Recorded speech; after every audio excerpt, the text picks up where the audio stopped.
السلام عليكم ورحمة الله.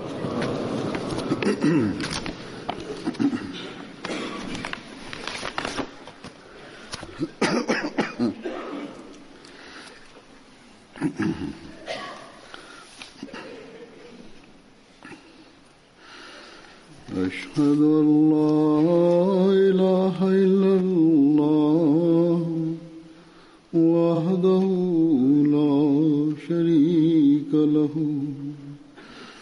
وأشهد أن محمدا عبده ورسوله أما بعد فأعوذ بالله من الشيطان الرجيم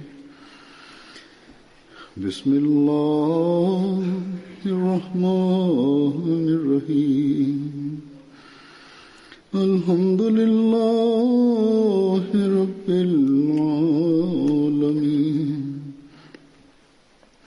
الرحمن الرحيم مالك يوم الدين إياك نعبد وإياك نستعين اهدنا الصراط المستقيم صراط الذين أنعمت عليهم غير المغضوب عليهم ولا الضالين.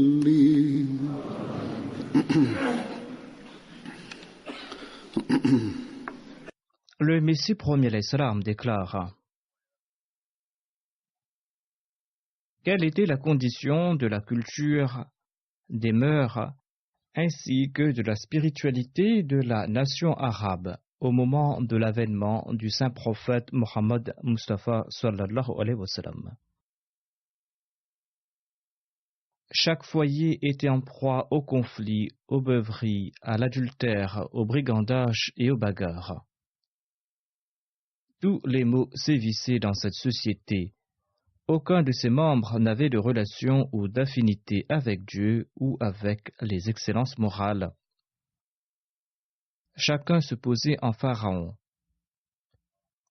Or, avec l'avènement du saint prophète Mohammed sallallahu alayhi wa sallam, quand ils ont embrassé l'islam, ils étaient empreints d'un si grand amour pour Dieu et d'une telle unité que chacun d'entre eux était prêt à mourir dans la voie de Dieu.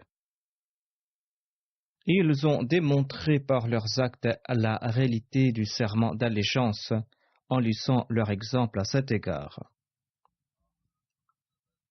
Les compagnons du saint prophète Mohammed sallallahu alayhi wa sallam ont fait montre d'une grande fidélité. On n'a pas vu d'exemple similaire dans le passé et on n'en verra pas à l'avenir. Mais le Messie premier l'Islam ajoute: mais si Allah le souhaite, il peut en montrer aujourd'hui encore. Ces exemples sont bénéfiques pour autrui. Le Messie premier l'Islam ajoute: Dieu peut faire naître pareil exemple dans ma jamaat. Il ajoute: Allah l'exalté a brillamment décrit les compagnons du saint prophète, paix soit lui, en ces termes dans le Saint-Coran. Min al-mu'minina rijalun sadaqu ma ahadullah alayhi. Faminhum man qada nahbahu wa minhum man yantazir. C'est-à-dire, parmi les croyants se trouvent ceux qui ont respecté la promesse faite à Allah. Certains ont déjà offert leur vie et d'autres sont prêts à le faire. Si l'on réunit les versets du Coran définissant les vertus des compagnons, l'on ne trouvera pas de verset plus éloquent que le verset précédent. C'est-à-dire que le verset qui a été cité est le verset le plus éloquent décrivant les vertus des compagnons. Ainsi, ces compagnons du saint prophète sont pour nous autant d'exemples dans le domaine de la vertu et du sacrifice. Dans certains de mes sermons, j'ai évoqué les compagnons du saint prophète Mohammed paix sur lui. J'ai évoqué ces compagnons qui ont participé à la bataille de Badr ainsi que d'autres compagnons. Mais je me suis décidé à présenter dans un premier temps ceux qui ont participé à la bataille de Badr en raison de leur statut particulier. Ils ont mérité le plaisir spécial d'Allah.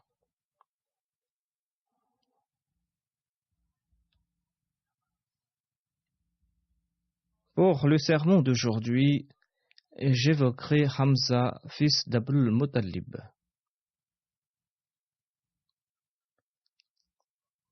L'histoire et les hadiths évoquent en détail sa conversion à l'islam.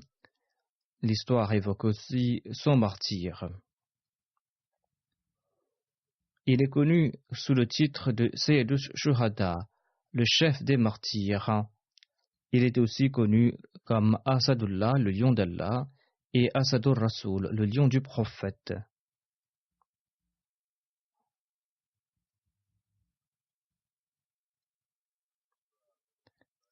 Hamza était le fils d'Abdul Muttalib, un des chefs de la Mecque.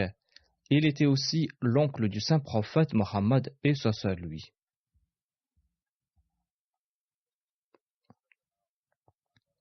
La mère de Hamza s'appelait Hala et cette dernière était la cousine de la mère du saint prophète Mohammed sallallahu alayhi wa sallam. Hamza était 2 ans plus âgé que le saint prophète Mohammed sallallahu alayhi wa sallam selon un récit, et selon un autre récit, il était 4 ans plus âgé que le saint prophète Mohammed sallallahu alayhi wa sallam. Hamza était aussi le frère de lait du saint prophète Mohammed paix sur lui. Ils avaient été allaités par une esclave nommée Sobia.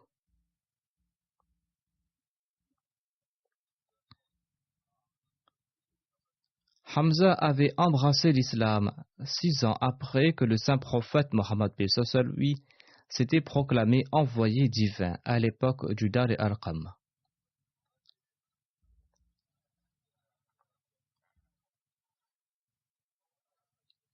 Selon son style, Hadrat Muslim Maud a relaté la conversion de Hamza à la lumière des différents faits historiques. Je vais mentionner quelques faits brièvement et d'autres faits en détail.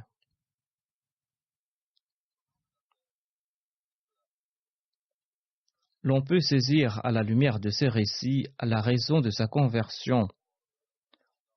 L'on peut aussi y découvrir son sens de l'honneur à l'égard du saint prophète Mohammed sallallahu alayhi wa sallam.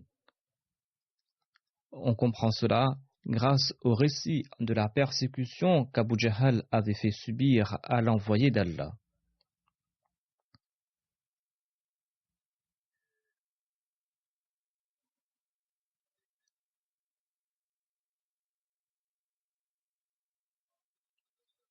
On raconte que le saint prophète Mohammed paix sur lui était assis sur une pierre entre les collines de Safa et de Marwa. Il se demandait comment établir l'unicité de Dieu. Abu Jahl passa par là et il l'apostropha. Il lui dit « Tu ne cesseras donc pas tes campagnes ?» Abu Jahl proféra ensuite de grossières insultes à l'endroit du saint prophète Mohammed sallallahu alayhi wa sallam. Le saint prophète, paix soit lui, l'écouta patiemment sans broncher. Après l'avoir insulté, l'infâme Abu Jahl s'avança et il gifla le saint prophète Mohammed sallallahu alayhi wa sallam.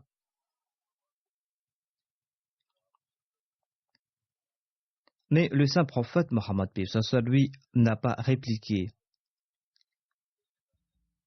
Devant ce lieu où se passait toute cette scène se trouvait la maison de Hamza. Hamza n'était pas encore musulman à l'époque.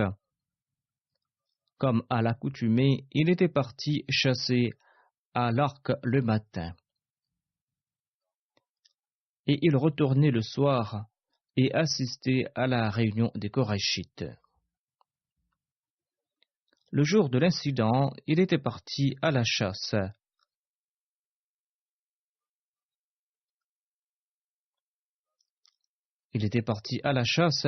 Mais son esclave avait été témoin de toute la scène. Son esclave a vu comment Abu Jahl avait traité le saint prophète Mohammed sallallahu alayhi wa sallam. Elle avait vu de la porte de la maison comment Abu Jahl insultait le saint prophète Mohammed lui et comment ce dernier endurait ses avanies sans broncher. Hazrat Muslim Maud commente: elle était certes une femme et une incroyante. Certains habitants de la Mecque maltraitaient certes leurs esclaves, mais certains de noble caractère leur réservaient aussi de bons traitements. Après quelque temps, cet esclave devenait membre à part entière de la famille. Il en était de même de l'esclave de Hamza. Elle était très émue en voyant de ses yeux tout ce qui s'était passé et elle était très émue après avoir entendu tout cela de ses oreilles. Cependant, elle était impuissante et elle a enduré ses insultes et ses maltraitances, mais brûlé en son fort intérieur. Quand le saint prophète Mohammed lui est parti, elle est retournée à ses tâches. Le soir, Hamza est retourné de la chasse. Il est descendu de sa monture avec son arc fièrement dans la main. Il marchait la démarche fière.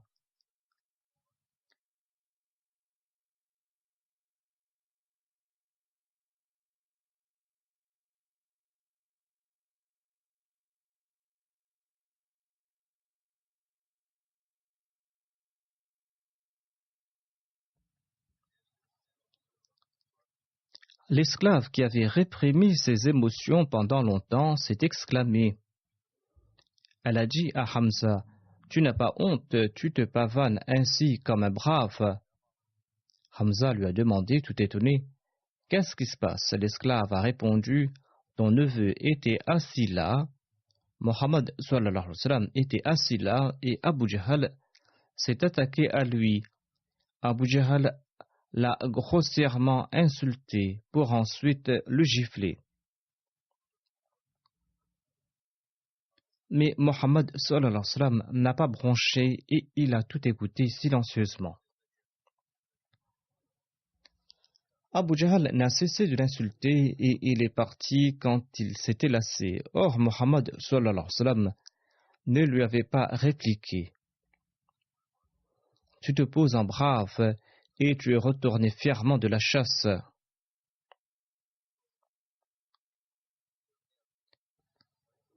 Tu dois avoir honte qu'on traite ainsi ton neveu en ta présence. Hamza n'était pas musulman à l'époque parce qu'il était un des notables de la Mecque. En raison de son statut, il n'était pas prêt à embrasser l'islam, quoiqu'il croyait que le saint prophète Mohammed lui était véridique. Or, il n'était pas prêt à sacrifier sa gloire et son statut pour sa foi. Mais il avait les yeux rouges de colère quand il a entendu cela de la bouche de son esclave. Ceci a attisé son sens de l'honneur pour sa famille. Ainsi, sans se reposer, tout courroucé, il est parti vers la Kaaba. Il a tout d'abord fait le tour de la Kaaba. Ensuite, il s'est joint à la réunion où siégeait aussi Abu Jahl. Abu Jahl qui riait de l'incident et qui tirait grand plaisir en le racontant. Bouffi d'orgueil, il disait: aujourd'hui j'ai ainsi insulté Mohammed lui et je l'ai ainsi maltraité. Hamza est directement parti vers Abu Jahl et lui a frappé durement à la tête à l'aide de son arc et lui a dit: tu te poses en brave, tu racontes comment tu as humilié Mohammed sallallahu alayhi wa sallam et que celui-ci n'a pas bronché. Aujourd'hui, je vais t'humilier. Si tu es brave, eh bien, réponds-moi. Abu Jahl était considéré comme un roi à la Mecque et il se pavanait comme pharaon. Ses amis ont tenté de lui porter secours et ont voulu s'en prendre à Hamza. Mais Abu Jahl était sidéré par le comportement de Hamza. Et Abu Jahl s'est interposé entre ses amis et Hamza et il a retenu ses amis.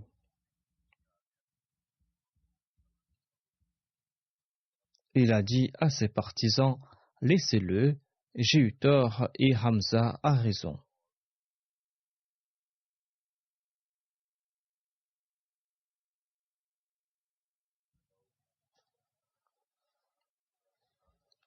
Hazrat Muslim Maud relate, quand le saint prophète Mohammed retournait des collines de Safa et de Marwa, il se disait en ce fort intérieur, je ne vais pas me battre, je vais endurer patiemment ces insultes.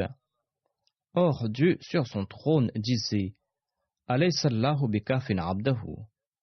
Ô Mohammed sallallahu alayhi wa sallam, Allah n'est-il pas suffisant pour son serviteur? C'est-à-dire, ô Mohammed sallallahu alayhi wa sallam, tu n'es pas prêt à te battre, mais ne sommes-nous pas présents afin de combattre l'ennemi à ta place? C'est ainsi que ce jour-là, Allah lui accorda un dévoué compagnon pour combattre Abu Jahl. Dans cette même réunion où Hamza frappa Abu Jahl à la tête avec son arc, il s'annonça croyant et lui dit, tu insultes Mohammed sallallahu alayhi wa sallam pour la simple raison qu'il se dit prophète d'Allah et que des anges descendent sur lui. Écoute ceci très bien, à partir d'aujourd'hui, je suis un membre de la religion de Mohammed sallallahu alayhi wa sallam et j'atteste en faveur de tous ses propos. Si tu es brave, eh bien, viens te battre avec moi. C'est ainsi que Hamza devint musulman ce jour-là.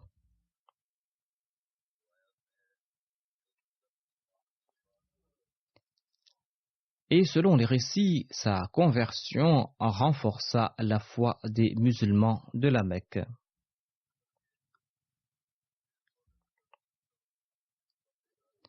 Sir William Muir, l'historien britannique, commente que la conversion de Hamza et de Mar renforça l'objectif du saint prophète Mohammed sallallahu alayhi wa sallam. Hamza émigra à Médine en compagnie d'autres musulmans. Et selon un récit, il logea dans la maison de Kalthum bin Hadam. Selon d'autres récits, il avait logé dans la maison de Sa'ad bin Haythama.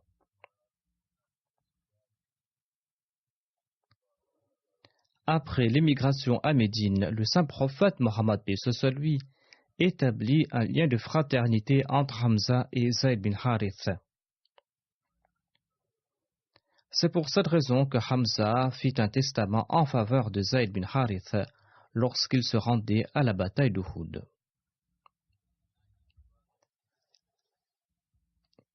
Les intrigues des mécréants ne cessèrent pas après l'émigration des musulmans et ils ne cessèrent de les tourmenter.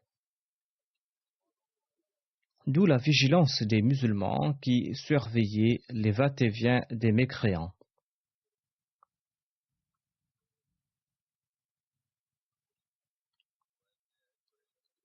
Le saint prophète Mohammed sallallahu alayhi wa sallam envoyait des patrouilles surveiller les mouvements des Qurayshites ainsi que leurs intrigues.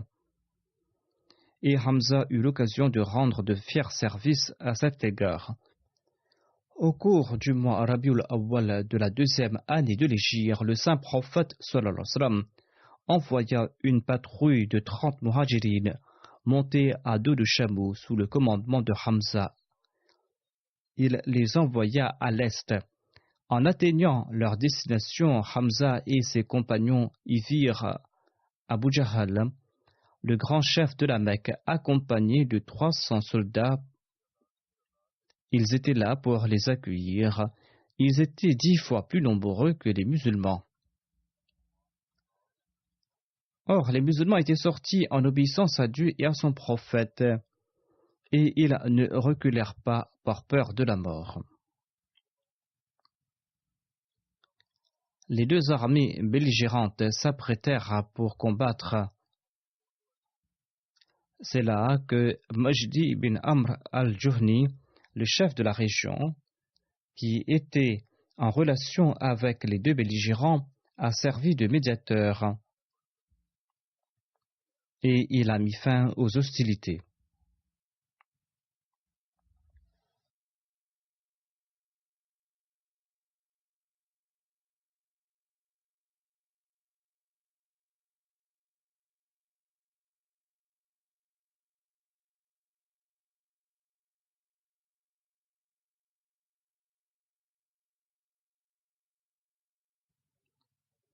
Selon les récits, le saint prophète Mohammed remit le tout premier étendard à Hamza. Selon d'autres récits, Abu Ubaïda et Hamza étaient tous deux partis mener la même campagne. C'est pour cette raison qu'il y a des doutes à ce propos. En tout cas, lors de la bataille contre les Banu Qaynuqa, ce fut Hamza qui porta l'étendard du saint prophète Mohammed sallallahu alayhi wa sallam. Hamza a toujours respecté le conseil que le saint prophète sallallahu alayhi wa sallam lui avait donné, notamment de protéger sa dignité et son respect de soi.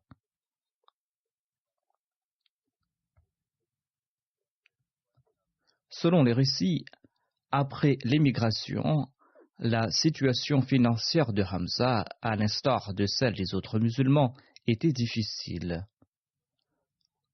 Abdullah bin Amr relate que durant cette période,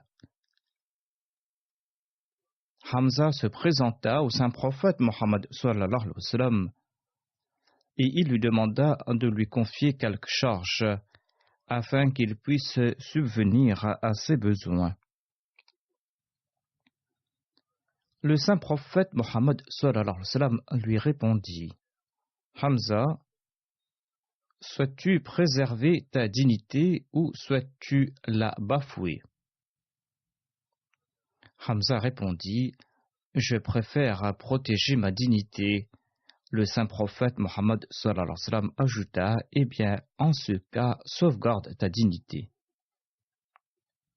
Ensuite, le saint prophète Mohammed sallallahu alayhi wa sallam lui conseilla de mettre l'accent sur la prière. Et le saint prophète lui enseigna quelques-unes de ses prières, dont celle-ci.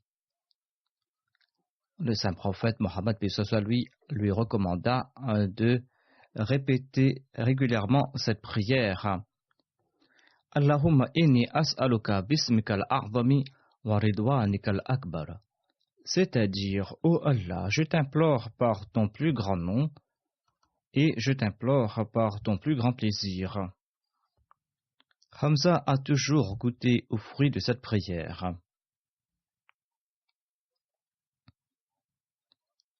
Selon les récits, Hamza avait une grande foi et une grande certitude dans cette prière. Cela devait certainement en être le cas, car ce furent grâce aux bénédictions de ces prières qu'Allah fit sortir les muhajirines de leur dénuement et combla tous leurs besoins. Quelque temps après, Hamza épousa Khawla, la fille de Qais, une Ansari de la tribu Banu Najjar. Le saint prophète Mohammed se rendait chez eux. Khawla relata par la suite ses moments affectueux en compagnie du saint prophète Mohammed sallallahu alayhi wa sallam. Un jour, elle demanda au saint prophète Mohammed ô envoyé d'Allah, j'ai su qu'au jour de la résurrection, Allah vous accordera à la source d'Al-Kawthar, une source qui sera d'ailleurs intarissable. Le saint prophète Mohammed lui répondit, en effet, sache aussi que je préfère que ton peuple, les Ansar, profite le plus de cette source que les autres. Le saint prophète Mohammed ressentait cette grande affection pour les Ansar parce qu'il lui avait tout offert quand son peuple l'avait contraint à l'exil.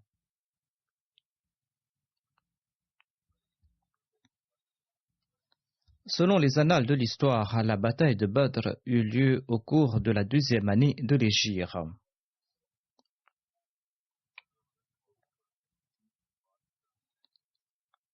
Aswad bin Abdul Asad al-Makhzoumi, un odieux et malveillant personnage de parmi les mécréants, promit qu'il boirait de la réserve d'eau du saint prophète Mohammed lui et des musulmans.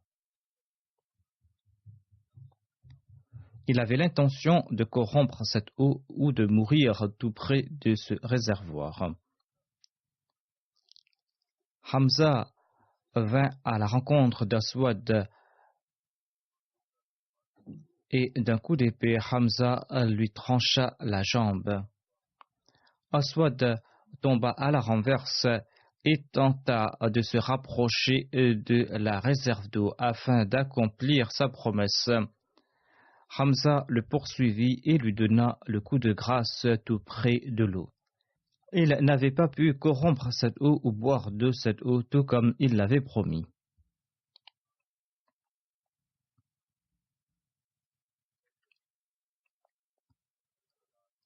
Ali radhiyallahu anhu raconte ceci à propos de la bataille de Badr. Les mécréants étaient beaucoup plus nombreux que les musulmans. Le saint prophète Mohammed a passé toute la nuit à supplier Dieu en toute humilité. Nous nous sommes alignés quand l'armée ennemie s'est rapprochée de nous. Et nous avons vu soudainement un individu sur un chameau rouge dans les rangs ennemis.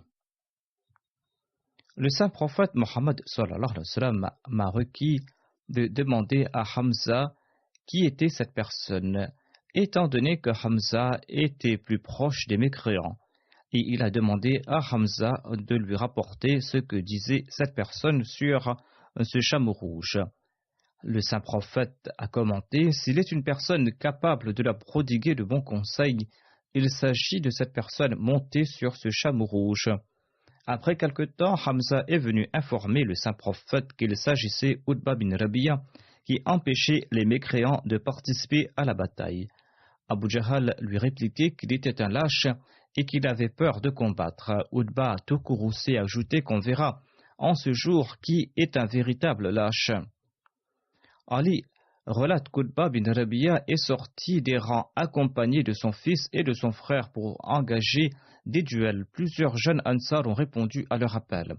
Quand ils ont décliné leur nom, Utba leur a dit qu'il n'avait aucun grief contre eux et qu'il était sorti pour combattre uniquement les fils de son oncle.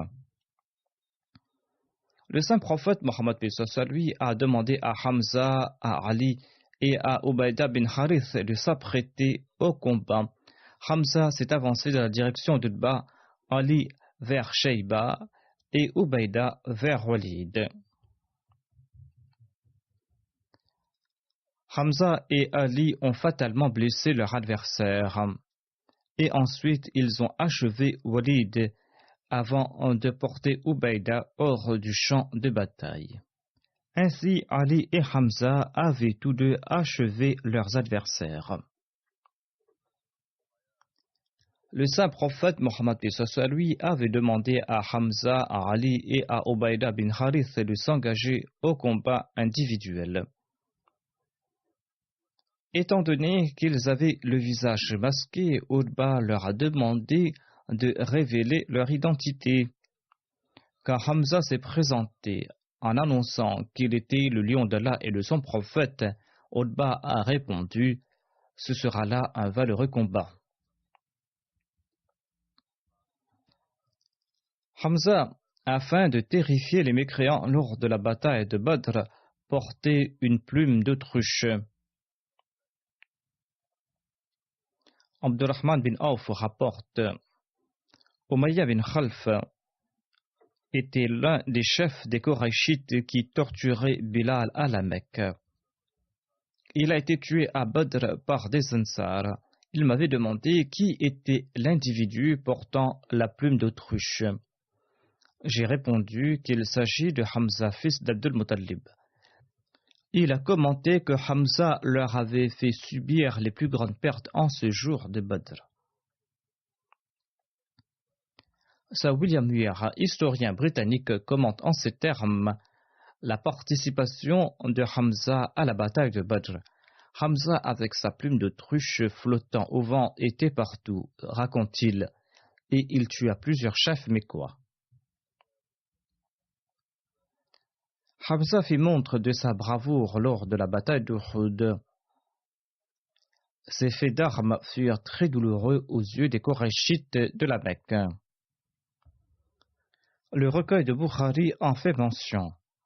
Ja'far bin Amr bin Umayya Zamri relate: Je suis sorti avec Ubaydullah bin Adi al-Khiyar. Nous sommes arrivés à Homs, une ville en Syrie. Ubaydullah bin Adi m'a demandé: Voudriez-vous voir Wahshi pour que nous puissions l'interroger au sujet du meurtre de Hamza? J'ai répondu oui. Wahshi vivait à Homs. Nous nous sommes renseignés sur lui et quelqu'un nous a dit: il est à l'ombre de son palais comme s'il était une outre pleine d'eau. Nous sommes donc allés le voir. Nous lui avons salué et il nous a répondu. Ubaydullah portait son turban et Wahshi ne pouvait voir que ses yeux et ses pieds. Ubaydullah a demandé au Wahshi: Est-ce que tu me reconnais? Wahshi l'a regardé attentivement et a répondu: Non, par Allah. Mais je sais que Adi bin al-Khiyar a épousé une femme appelée Qital, la fille d'Abul al-Is, et elle lui a donné un garçon à la Mecque.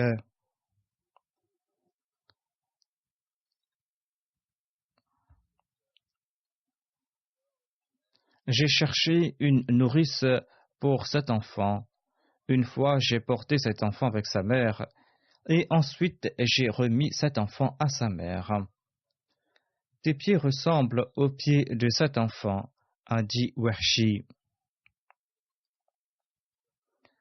Ubaydullah découvrit son visage et dit à Wahshi: Raconte-nous l'histoire de l'assassinat de Hamza. Wahshi a répondu: Oui, Hamza a tué Tu'ayma bin Adi bin al-Khiyar à Badr. Mon maître Jubair bin Mut'im m'a dit: Si tu tues Hamza pour te venger de mon oncle, tu seras libre. Le peuple est parti pour la bataille d'Uhud. Aynan est une montagne tout près du mont Uhud. Entre les deux se trouve une vallée. Je suis sorti avec les gens pour la bataille. Quand l'armée s'est alignée pour le combat, Siba est sorti et a dit: Y a-t-il quelqu'un pour accepter mon défi, un duel? Hamza bin Abdul Muttalib est sorti et a dit: Ô Siba, mets-tu au défi Allah et son prophète? Alors Hamza l'a attaqué et l'a tué, le faisant être non existant comme le passé d'hier. Je me suis caché derrière un rocher et quand Hamza est venu tout près de moi, j'ai envoyé ma lance sur lui, l'enfonçant dans son abdomen, le faisant sortir de l'autre côté. C'était son dernier moment. Quand tous les gens sont revenus à la Mecque, moi aussi je suis revenu avec eux. Je suis resté à la Mecque jusqu'à ce que l'islam s'y répande. Ensuite, je suis parti pour Taïf.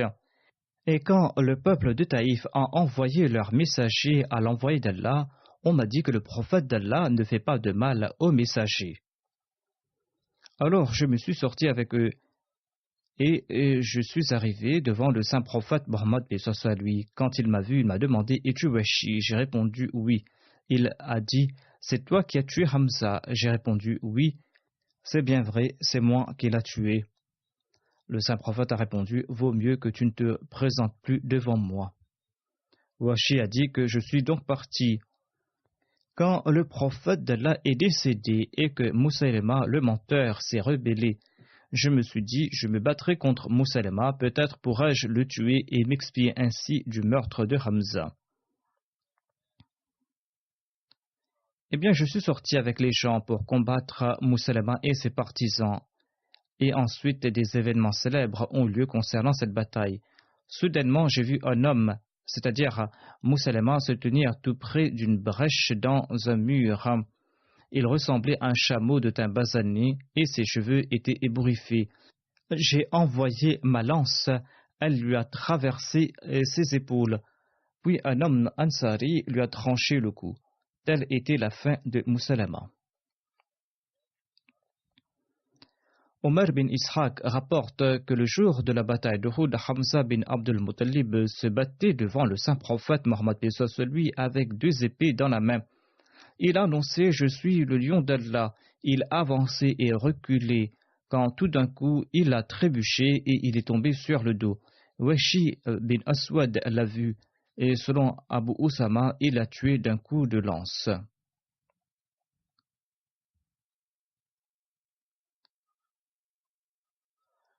Hamza est tombé en martyr lors de la bataille d'Uhud.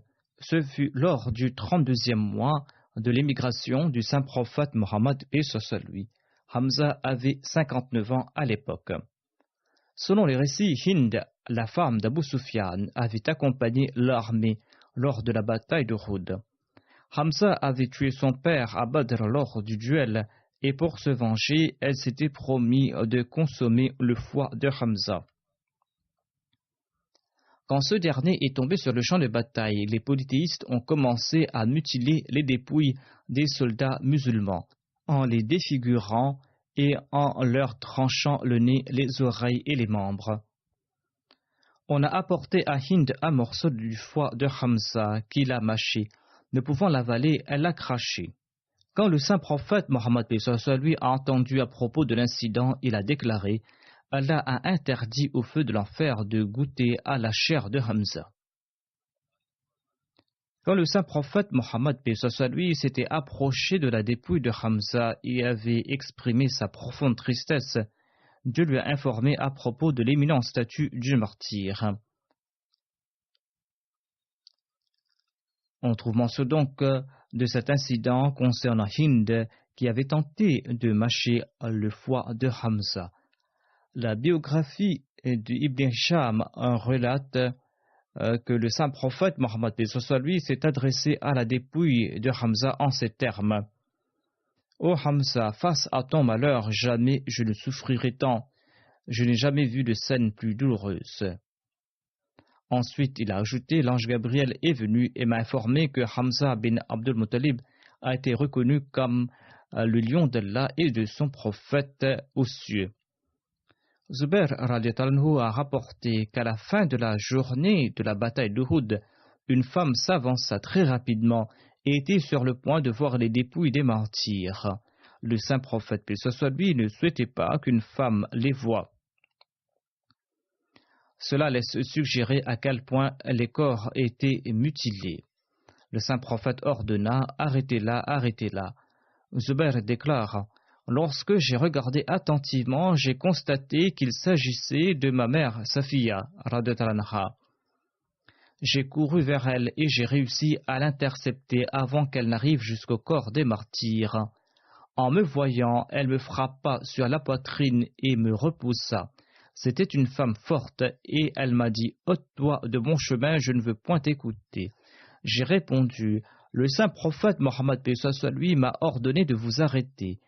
Ne regardez pas ces corps. » En entendant cela, elle s'arrêta net et en sortant des draps, elle me dit « Voici 2 tissus que j'ai apportés pour mon frère Hamza, car on m'a informé qu'il est tombé en martyr. » Tel était le degré d'obéissance dont faisaient preuve les gens à l'époque. En entendant ce que le saint prophète, paix soit sur lui, avait dit, malgré sa grande peine, malgré le fait qu'elle était sous l'emprise de ses émotions, cette femme se maîtrisa, s'arrêta aussitôt lorsqu'elle a entendu l'ordre provenant du saint prophète Mohammed, paix soit sur lui. Elle dit que j'ai apporté des tissus pour mon frère. Eh bien, recouvre la dépouille de mon frère avec ses linceuls. Zubair ajoute, nous allions recouvrir le corps de Hamza de ses 2 draps quand nous avons vu à son côté un Ansar qui était tombé en martyr. Il avait subi le même sort que Hamza. Nous étions embarrassés à l'idée de couvrir le corps de Hamza avec ses 2 draps et pas celui de l'Ansar. C'est pour cette raison que nous avons décidé de couvrir la dépouille de Hamza avec un linceul et de couvrir la dépouille du compagnon Ansari avec l'autre. Lorsque nous avons évalué la taille des martyrs, nous avons remarqué que l'un des 2 était plus grand que l'autre. Nous avons donc procédé à un tirage au sort pour attribuer un drap à chaque corps. La dépouille de Hamza a ainsi été couverte d'un seul drap, mais lorsqu'on couvrait sa tête, eh bien ses pieds étaient à découvert, et lorsqu'on couvrait ses pieds, sa tête était à découvert. Sur ce, le saint prophète, paix soit sur lui, a ordonné de couvrir sa tête et de couvrir ses pieds avec de la paille ou de l'herbe. Hamza et Abdullah bin Jahash, qui était son neveu, ont été enterrés dans la même tombe. Le saint prophète Mohammed, paix soit sur lui, dirigea d'abord la prière funéraire de Hamza. Abdullah bin Masoud rapporte que le saint prophète Mohammed, paix soit sur lui, mit la dépouille de Hamza devant lui pour sa prière funéraire. La dépouille d'un compagnon Ansar fut placée à ses côtés. Ensuite, il dirigea la prière funéraire de ce dernier. Le corps de ce compagnon était ensuite retiré, mais le corps de Hamza restait au même endroit. De ce fait, le saint prophète Mohammed, paix soit sur lui, dirigea la prière funéraire de Hamza 70 fois aux côtés des autres martyrs. À chaque prière funéraire, la dépouille de Hamza était au même endroit.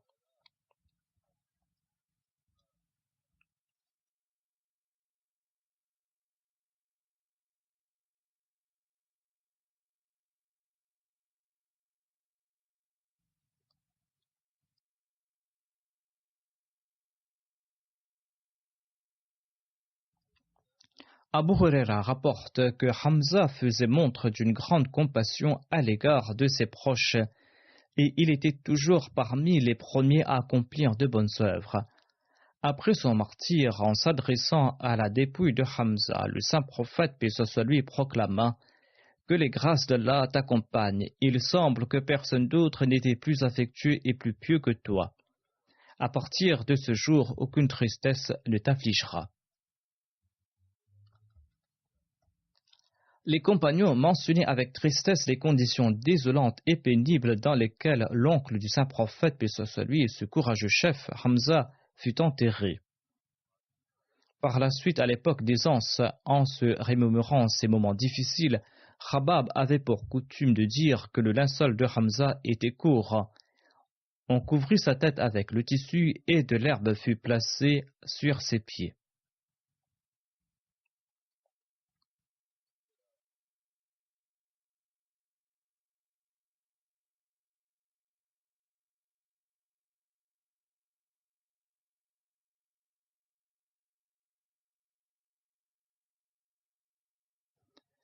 Abdurrahman bin Auf relate un récit similaire. Un jour, à la rupture de son jeûne, on lui offrit un copieux repas. Cela lui rappela à la période d'austérité. Il dit « Hamza tomba en martyr. Il était meilleur que moi et son linceul n'était pas assez grand. Par la suite, nous avons obtenu les biens de ce monde. J'ai peur que nous ayons reçu trop rapidement les récompenses de nos actes de piété. » C'est-à-dire qu'ils aient été récompensés ici-bas. Ensuite, il fondit en larmes, il pleura tellement qu'il arrêta de manger.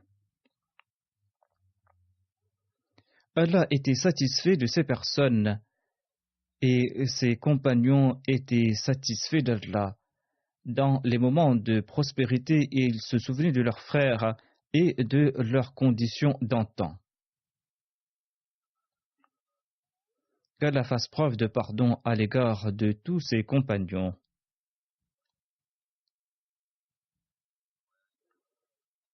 Allah l'exalté leur avait donné la bonne nouvelle du paradis, qu'il exalte continuellement leur rang. Abdullah bin Omar rapporte que lorsque le saint prophète Mohammed paix soit lui est rentré d'Uhud, il avait entendu que les femmes des Ansar pleuraient et se lamentaient de la mort de leur mari. Le saint prophète déclara: que se passe-t-il? Pourquoi personne ne pleure Hamza? Quand les femmes des Ansar apprirent au sujet du martyre de Hamza, elles se réunirent pour se lamenter. Ensuite, le saint prophète s'était endormi, et lorsqu'il se réveilla, les femmes étaient encore en train de pleurer. Le saint prophète déclara: vont-elles continuer à pleurer ainsi en prenant le nom de Hamza? Dites-leur de partir.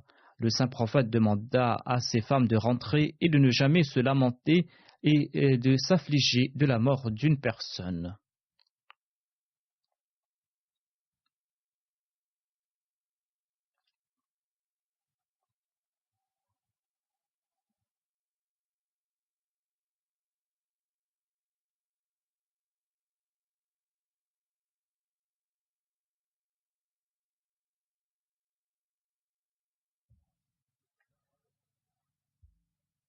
En déconseillant cette pratique, le saint prophète Mohammed paix soit lui mit un terme à toute forme de lamentation. Il avait pris en considération avec sagesse les sentiments des femmes des Ansar. Au lieu de les empêcher de se lamenter sur la mort de leur mari et de leur frère, il a d'abord attiré leur attention sur Hamza. Il leur a attiré l'attention sur ce grand malheur ayant frappé la communauté. D'ailleurs, le saint prophète Mohammed paix soit lui en était le plus triste. Ensuite, en leur ordonnant de ne pas se lamenter sur la mort de Hamza, il présenta son propre exemple et il leur enseigna la patience, et cela fut très efficace. Le saint prophète ressentit jusqu'à la fin la tristesse de la séparation de Hamza.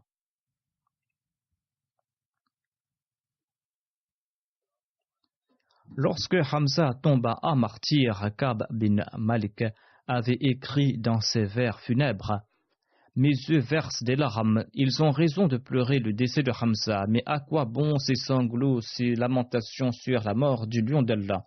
Hamza, le lion d'Allah. Le jour de son martyr, le monde s'exclama: un vaillant guerrier n'est plus. Qu'Allah exalte continuellement le rang de ses nobles compagnons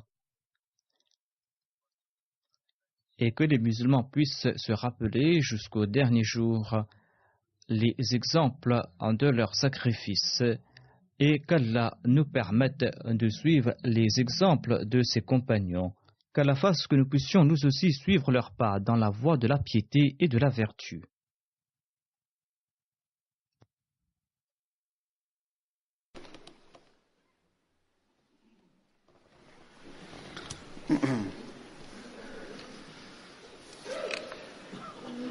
الحمد